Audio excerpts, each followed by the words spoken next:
बिस्मिल्लाहिर्रहमानिर्रहीम। आज हमने कॉमनवेल्थ के बारे में पढ़ना है। कॉमनवेल्थ जो ऑर्गेनाइजेशन है, इसका मकसद क्या है, ये बनाई क्यों गई थी, इसका पर्पज है बेटा to promote international cooperation and economics, social and human rights between the member states. जो मेंबर स्टेट्स हैं उनमें प्रोमोट करना इकोनॉमिक्स को, सोशल रिफॉर्म्स को और ह्यूमन राइट्स के हवाले से उन्हें सपोर्ट करना, प्रमोट करना, इसका मकसद था कॉमनवेल्थ का। तो ये बनी कब थी, ये सवाल बनता है। तो ये 1931 में बनी थी कॉमनवेल्थ। यहाँ पे एक सवाल और बनता है कॉमनवेल्थ गेम्स के हवाले से।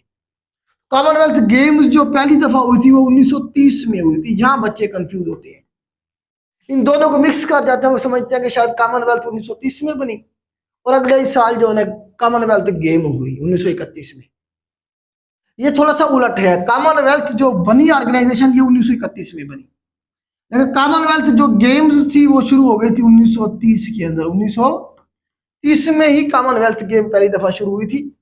तो इसमें मेंबर कंट्रीज कितनी है जी कॉमनवेल्थ में? इस वक्त 56 मेंबर कंट्रीज हैं। इस वक्त 56 मेंबर कंट्रीज हैं कॉमनवेल्थ के। हेडक्वार्टर बेटा इसका कहाँ है? लंदन में है। लंदन में, यूके में इसका हेडक्वार्टर है। सेक्रेटरी जनरल जो इस वक्त पैट्रिका स्कॉटलैंड है, ये याद रखिएगा, पूछा जाता है अक्सर। अक्सर सेक्रेटरी जनरल का पूछा होता है। पैट्रिका स्कॉटलैंड जो है ये क्या है जी? सेक्रेटरी जनरल है कॉमनवेल्थ के। और कॉमनवेल्थ के जो हेड है वो कौन है जी? चार्ल्स III, जो इस वक्त बर्तानिया के बादशाह हैं। वो क्या है जी?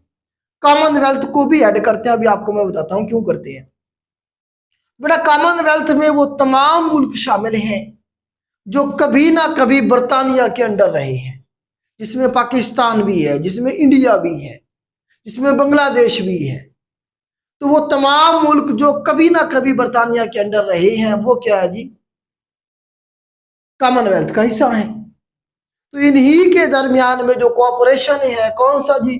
इकोनॉमिकली, सोशली और ह्यूमन राइट के हवाले से प्रमोट करने के लिए इन कंट्रीज में बर्तानिया ने क्या बनाई? ऑर्गेनाइजेशन बनाई, जिसे नाम दिया गया कॉमनवेल्थ का। ठीक हो गया जी। कब बनी? 1931 में बनी। इस वक्त मेंबर कंट्रीज इसके कितने? 56 है। तो इसे हेड कौन करेगा? जो भी बर्तानिया का बादशाह होगा। इससे पहले मलका है, आपको पता, मलका बर्तानिया थी, तो वो कॉमनवेल्थ की भी हेड थी। वो जब फौत हो गई तो उसके बाद चार्ल्स III इस वक्त बादशाह हैं बर्तानिया के। तो जो भी बर्तानिया का बादशाह होगा वो कॉमनवेल्थ का भी क्या होगा? हेड होगा। सेक्रेटरी जनरल तब्दील तो होते रहेंगे, लेकिन इसे हेड कौन करेगा? बर्तानिया का बादशाह करेगा। यहां तक आपको समझ आ गई? अब पाकिस्तान ने इसे कब लेफ्ट किया था, यह सवाल बनता है। पाकिस्तान ने इसे 1972 में, जब बांग्लादेश हमसे अलग हुआ, तो बहुत सारे कॉमनवेल्थ कंट्रीज थे बशमूल बर्तानिया, इन्होंने एक्सेप्ट कर लिया था बांग्लादेश को एक मुल्क, जबकि हमसे अलग हो गया था, हमने नहीं किया था। तो 1972 में हमने एहतजाजन इसे कॉमनवेल्थ को छोड़ दिया था, जनवरी 1972 में। फिर हमने इसे दोबारा ज्वाइन किया। दोनों सवाल बने 1989 में, फिर हमने इसे दोबारा से ज्वाइन किया। 1989 में बेनजीर भुट्टो साहिबा के दौर में हम दोबारा से इसका हिस्सा बने। दोनों सवाल बने, हमने कब छोड़ा इसे और कब ज्वाइन किया पाकिस्तान ने, ये बेटा आपने याद रखना है। अब इसमें एक और बात जरा आप देख लें। जो कॉमनवेल्थ कंट्रीज है 56 आपस में, ये इनमें जो एम्बेसडर होता है वो हाई कमिश्नर कहलाता है।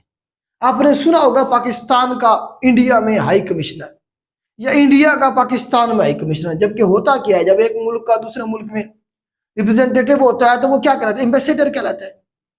तो कॉमनवेल्थ जो कंट्रीज हैं इनके अगर एक दूसरे के मुल्क में नुमाए होंगे तो वो क्या कहलाएंगे?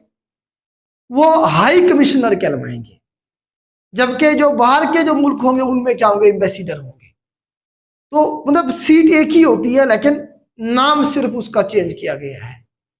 तो ये इस तरह से उम्मीद करता हूँ कॉमनवेल्थ के हवाले से ये 2-4 सवाल बनते हैं, आपको क्लियर कर पाया हूँगा। अगर आपको ये लेक्चर फायदा दे रहे हो तो अपने दोस्तों के साथ जरूर शेयर किया करें, ताकि हमने ये जो पौधा लगाया है आपको फ्री ऑफ कॉस्ट सर्व करने का, ये फलता फूलता रहे। ये आपकी जिम्मेदारी है। आज के लिए इतना ही। अल्लाह हाफिज।